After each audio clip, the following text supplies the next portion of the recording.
conspiracy to commit rape, because that's what rape means, to violate the physical by inserting something that does not belong. If they give against your choice, you charge their ass with rape, because that's what it is. They penetrated your body against your will. That's rape. The same way they like to charge a black dude like Bill Cosby for tricking 40 years later for rape. When they stick that needle in your ass, that's rape. That's real rape. That you've been violated to the highest degree. They bypassed your organs that's allowed for the body to enter, just enter you anywhere.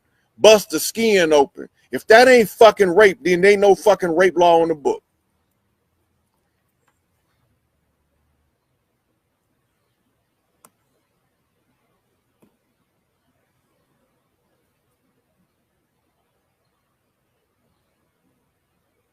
Let me read binaural beats are awesome. It's a couple of them that's similar too, that have a similar name, but all they doing is trying to balance out the hemispheres of the brain. And by the brain's hemispheres both working at the same time, it makes it harder for you to be deceived and allows you to see more into what's in front of you. And you have to see the misdirection clearer, because the creative part can see it as art, and then the intellectual part of the brain can unravel the science. And then when you switch positions on the two, that's when the deception becomes clear. When you allow your artistic brain to see the science and your scientific brain to analyze the art, that's when you are able to see the deception clearly for the first time. That's what they call the moment of truth in the bullfight, where the bull finally get to see the matador beyond the cape. Yep. So that's what they're trying to do with the binaural beats. And they also have meditations like the Monroe Institute that helps you break free from physical bondage to the body and allows you to astral travel so that you can wake up on other levels too. And by taking those two and mixing them together, well, it's pretty much obvious what'll take place next. No. And so I'm gonna look in here and see if we got any more questions before I call it a day. Hey, Jasmine.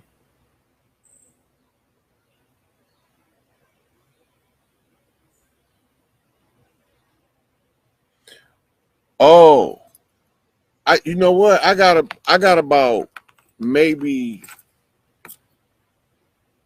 couple thousand different meditations, and I don't use them all at the same time. I use different ones according to, and I might do numerous meditations throughout the day according to how I feel.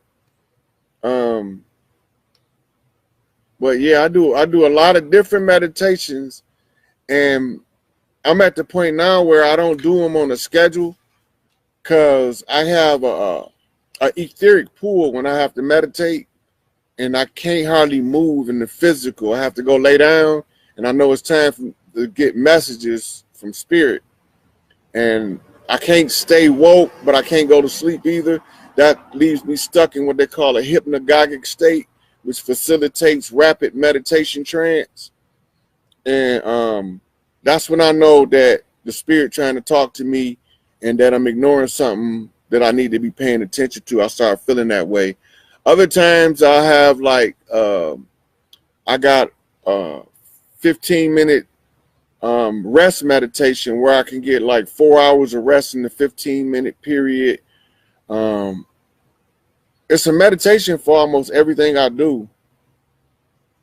But lately I've been drained a lot because of a lot of internal processes. So I've been doing longer meditations. And if y'all notice, I've been less and less involved on here from doing those other meditations, trying to get to this next level. Because this next level is the one where all the goddamn doors come off the hinges, whether they want them to or not. And I got a lot of people fighting against me and a lot of people supporting me. I don't know if I got more haters or more supporters, but I like taking that negative hate energy, using that to my greatest advantage. Because that's what the alchemists do. We take that negative shit they throw at us and we turn it around and use it for our best good. Let's see, anybody else?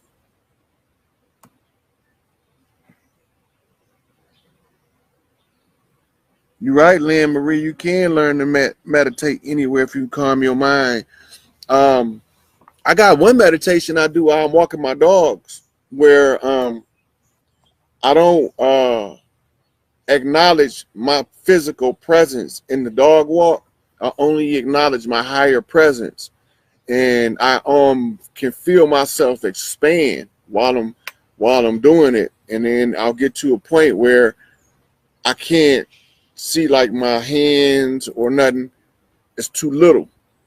It's too far behind me, which means I done push my vision from my visual cortex in here to the outside of my aura as the receiving lens for my view. So now I can't see my body because it's behind me. No, even if I do a 360 in view, I can't see it because everywhere I look, it's still going to be behind me. But what it actually is in the center of the torsion field. So when I'm walking my dogs and I start to expand like that, I lose the sense of self, and I start to become one with everything that we pass while we walking. Like my aura begin merging with the aura of the earth and the trees around me, and I just get absorbed in it. And don't let me have no music on, because then I might even be in another galaxy somewhere, depending on what I'm listening to. And that's one of my favorite meditations when I'm walking my dogs.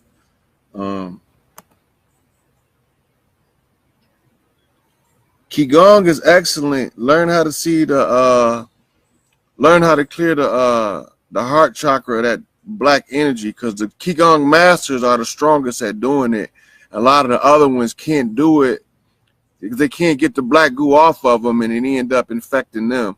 But the Qigong, for some reason, they've been the most successful with the war against the black goo.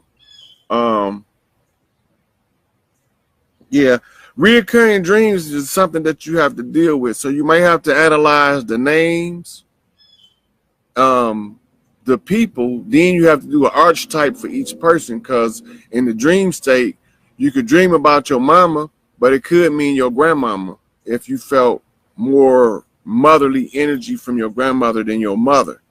You be thinking you're dreaming about your mama, but you're really dreaming about your grandmama, or vice versa. That's archetypes. So when you're doing the dream analysis, you gotta know the archetype. So you gotta wonder, is I really dreaming about my mama, or am I dreaming about the lady that raised me? You know, so it's a difference. And you can only tell that by the context and the content. Where are you at in the dream? What are you doing? Is this something you would normally do with this person or that person? And you start whittling it down, and you know who you're talking about. Then you know who's talking to you in the dream. Guided meditation is pretty good.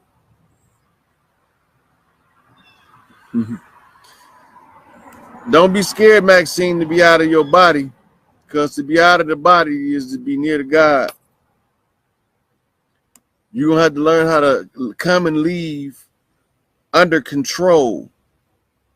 That's why it's scary, because you don't think you can control outside of your body, but you can. You actually got more control outside of your body than you do inside. Yep, Tina, a lot of people meditate and don't know it. A lot of people fall into trance and don't know it. Thank you, Lynn. You make me feel all blushy inside. I'm glad you bumped into me.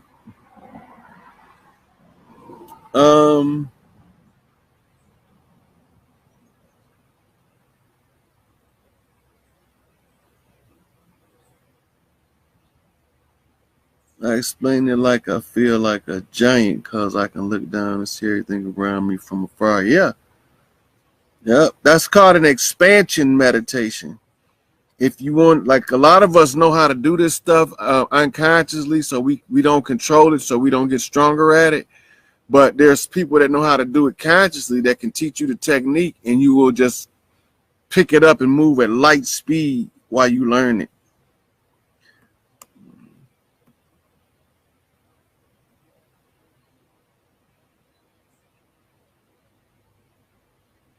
Yeah, I was talking about earlier about the feng shui when the women create the clan vortex, the hive, and the energy that you feel in it. That's when you washing dishes, you practicing the like the tea ceremony. So if you watch an ancient tea ceremony, they doing everything deliberate because it facilitates them to meditate while they're doing something, and they end up using it in other areas of life. So yeah, Lynn, you're right on point with that. DMT, some people use LSD, some people use THC, but all of those are acceptable aids that we've always used when people get stuck in the view of this reality becomes so stringent that they can't even understand that a possibility of a spiritual world, even when they talk of it themselves regularly. The reality of it is not as same as the acknowledgement of it. They acknowledge it, but they don't experience it. It's not in their reality.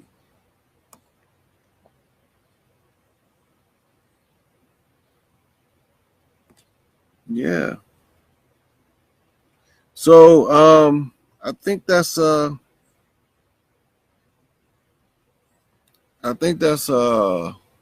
it. I find it difficult to explain to people, and as you know, I started off talking about past life memories, but it's difficult for us to tell people about a past life memory because we ain't always sure what it is ourselves. And when we become cognizant of what it is, the most powerful tool is to find it in a reference outside of the self. So write your memory down if you can't remember it for a long period of time. If you've got memory issues, write it down. And then as you go through your studies, look to find out where it's at. And once you discover that, it might help you discover who you are. Ooh, yeah. So um, don't fear none of the psychic phenomena. That's part of who you are. And you're going to get more power in that arena as the months roll on. We no longer in the Piscean age, meaning we are no longer submerged. We out in the open now. So we're going to be doing more and more things in the open, revealing more and more truth to the public because we have to break these cycles. And I'm gonna have to do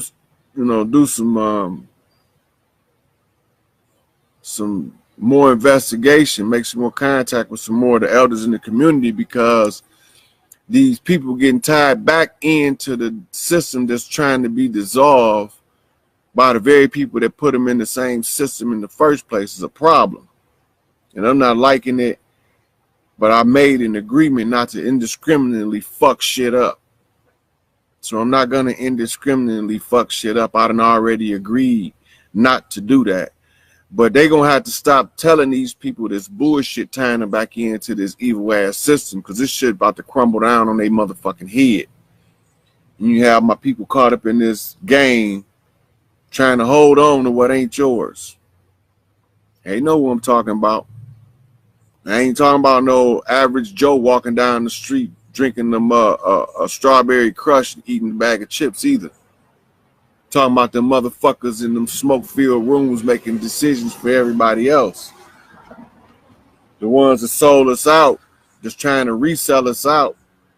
But I'm not buying it because this is my watch. You know.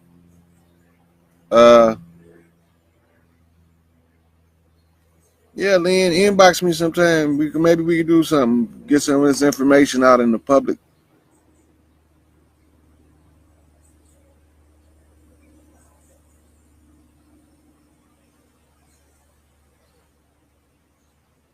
Yeah. Hey, Lynn, when you say ironing your shirt is a meditation, anything that can calm your mind, the mundane, mindless, unconscious, that was part of housewifery. That was the spiritual part of housewifery. What you just said.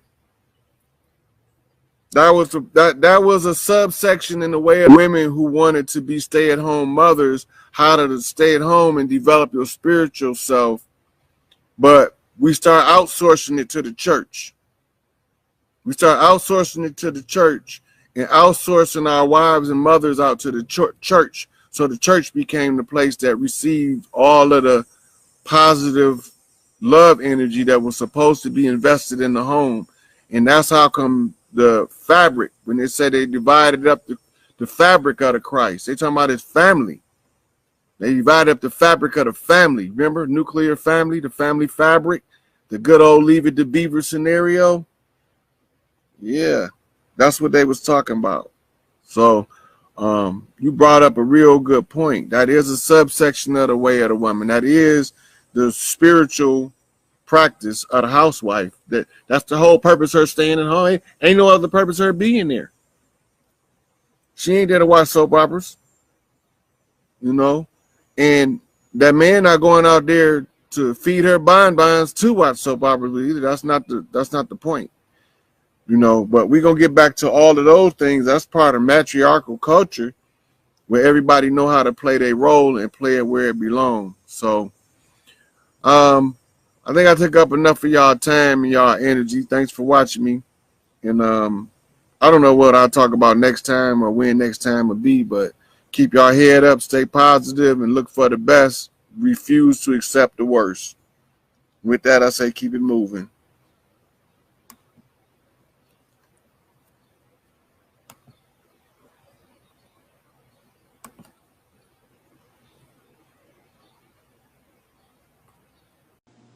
What's going on with you, Black Goop? Man, okay, so I'm not slow, I'm not stupid. I just overthink things, and I've only lived half of the situation, right? Mm-hmm. I was this years old when I just figured out that Larry Hoover, Tukey Williams, Jeffrey Ford, all of them went to prison, and then they flooded the hoods with crack. That's the timeline. Like, that's the actual timeline. No, that crack all of them was gone when crack hit the hood. It was more of them. That's just some of them. That's just some of them. So let me ask you this. Look, Larry's 70 years old. Larry was about 19 when he got locked up.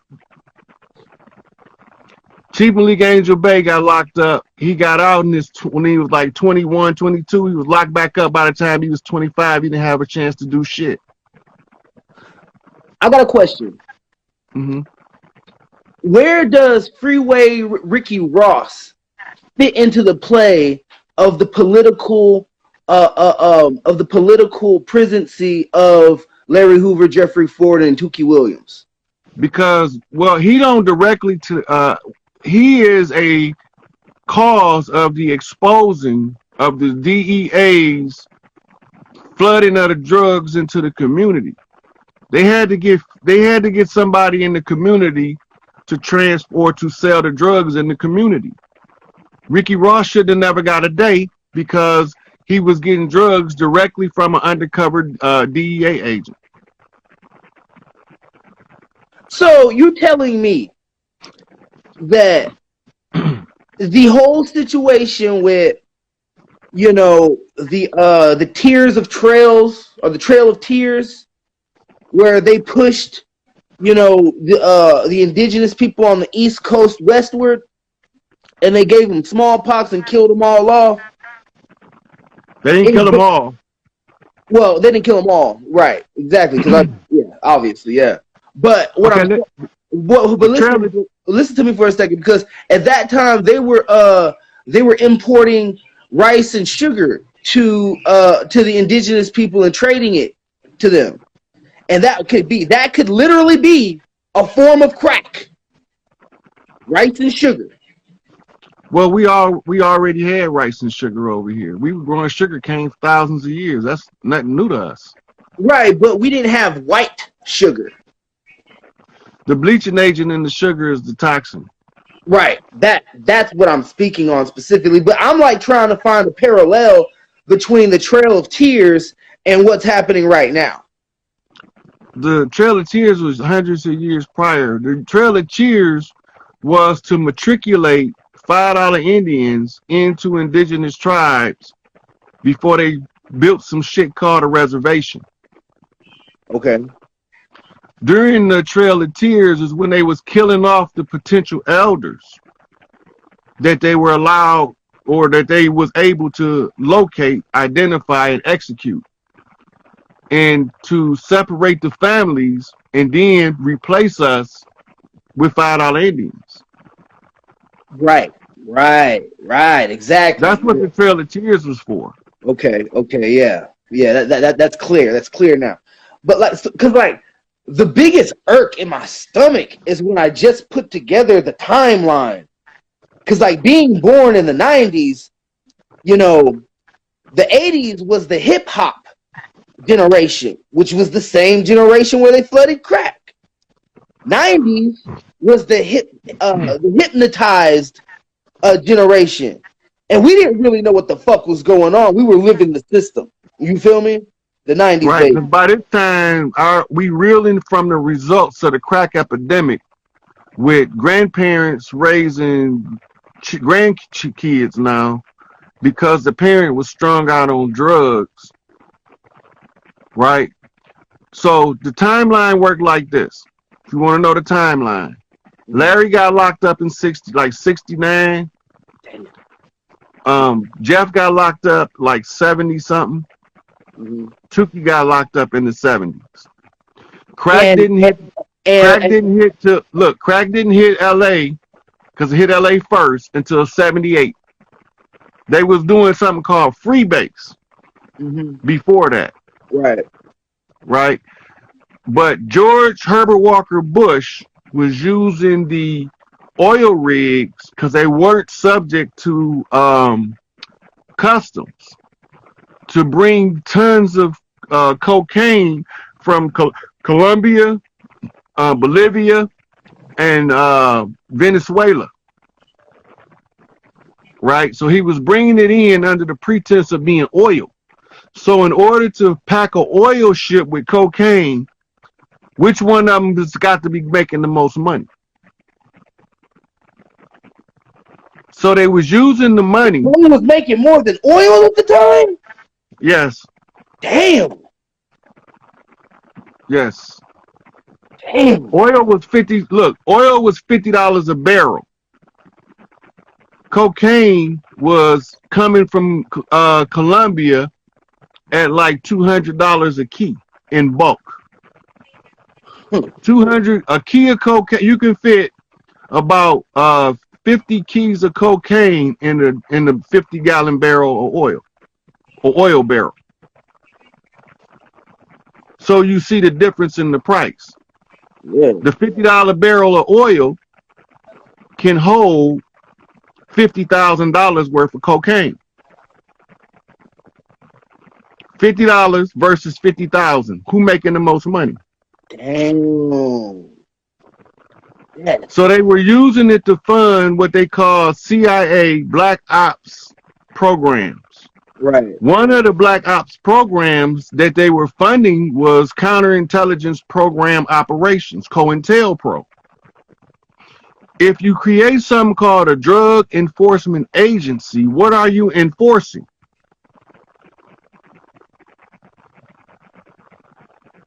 What you enforcing? Tell me, God, I'm listening. Tell me, please. You got to be a drug enforcer. Your agency said right in the name. Okay. You an enforcer for drug trade. And the DEA is a subsection of CIA. DEA used to be above top secret clearance until they started running into FBI agents tracking the cocaine. That's how we even discovered the DEA exists. When they declared the war on drugs, how can you declare a war on drugs and you bringing it? It was a code. It was a war on us. Damn. Damn.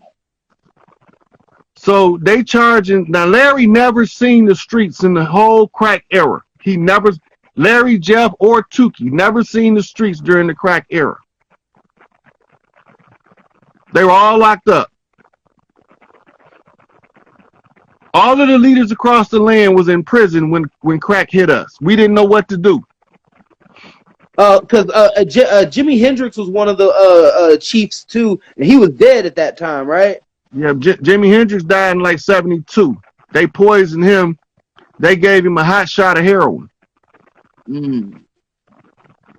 He was using the music to influence their children that they didn't want influenced by us. They held Jimi Hendrix in such high regard, they still got rock and roll to this day called heavy metal. Mm-hmm.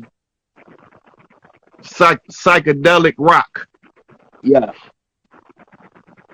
You know, all that is spin-offs of Hendrix music. Damn. The timeline is impeccable, bro. Like it's like they had that shit planned out for hundreds of years before it even happened. Well, you got to remember, Garvey was infiltrated by somebody that looked like us. Garvey was in the 20s. They didn't have a CIA or FBI yet. They had something called the SAS. Right? And the SAS star pupil was J. Edgar Hoover, who was the actual founder of the FBI. I got a question, God. Mm-hmm. Because I was quick to find out that supercomputers that they have, right? Supercomputers have a cryogenic core. And I found out that supercomputers are literally people frozen in cryostasis, and they're using their cells as servers for corporations and different things like that. Is that what they did to Tukey? No, they just put him in a cryo chamber in Area 51. Okay. And okay, so Arnold Schwarzenegger didn't believe in the death penalty, and Tukey was also a personal friend of his. Most people don't know that. Okay. When Arnold Schwarzenegger got to California, he wanted to know who was the guy out there that he needed to know. And everybody said, you need to know Tukey. Right? So when he met Tukey, he met him on Venice Beach and challenged Tukey to a pose down. A what down? A pose down. Weightlifters, bodybuilders, a pose down. Oh, okay, that makes sense. Because Tukey was a weightlifter. That makes sense. Yeah. Right. This was before Tukey was on the Gong Show. Okay. Right. And that's when they established what you call a mutual respect. So California, for national security purposes, the governor of California have discretions that other governors in the union don't have. So for national security purposes, he decided not to execute Tukey, but instead put him in cryostasis because the technology is viable to bring him back out of it and he not be gone. Right? Because he knew that Tukey was one of the chiefs on the land. Right? So the signs get flipped to you through the movies. When he was Mr. Freeze in Batman. Right? If you see him, he's sitting in the chair with the cigar, just like Suge Knight on Death Row sitting in the chair with the cigar. Same pose. So they using the music and the entertainment in order to tell us what Tukey need done and what's going on with Tukey. Lethal Injection, Ice Cube, Man on Ice, Soul on Ice, Eldridge Cleaver.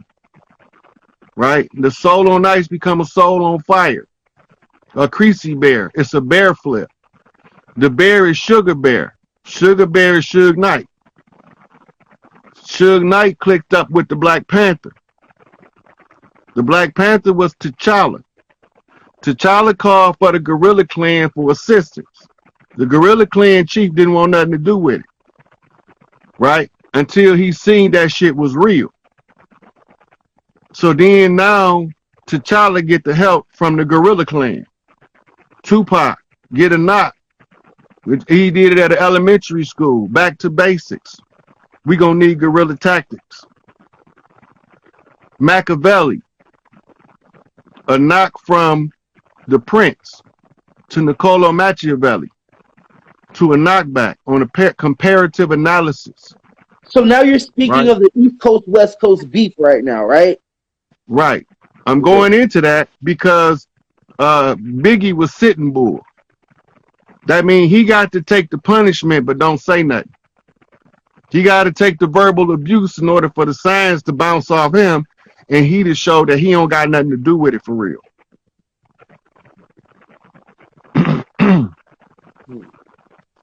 So when you read the FBI files, you're going to find JDL in all of the FBI files, calling them, extorting them. And then Biggie gave the skit where you get the phone call and they was like, "You dead, motherfucker, you dead." And he was like, straight up, dude. You remember that skit? Slightly, yeah. And he was like, you soft, dude. This is what they was doing. They did the same thing to Michael Jackson. But who are these people? From my information, isn't it true that the real Michael Jackson actually died in the 80s and they buried him at his park? No. Okay. Michael Jackson got set on fire and he was burnt up. That's why he kept having plastic surgery after plastic surgery. Right. Those was reconstructive surgeries from being burnt up. From my sources, I had that after that happened, after he got set on fire, he actually did die. And then they actually buried him at his park. And then some kid and his dog at the park they had this video about how some kid and his dog, the dog was digging up something at the park, and they ended up finding Michael Jackson's body or his black body. I don't know nothing about that. Okay, it might have been some what do they call it? Conspiracy bullshit, but you know how that go. Yeah, I know he did get burnt up on the Pepsi set, and he needed a whole bunch of plastic surgeries. Yeah, the background for the plastic surgery is that they used that one kid that Michael Jackson was training. They used him. Yeah, they used him as the new Michael Jackson, and they were giving him plastic surgery to look like Michael Jackson. But then it went south, and then it just became, But that's like I said,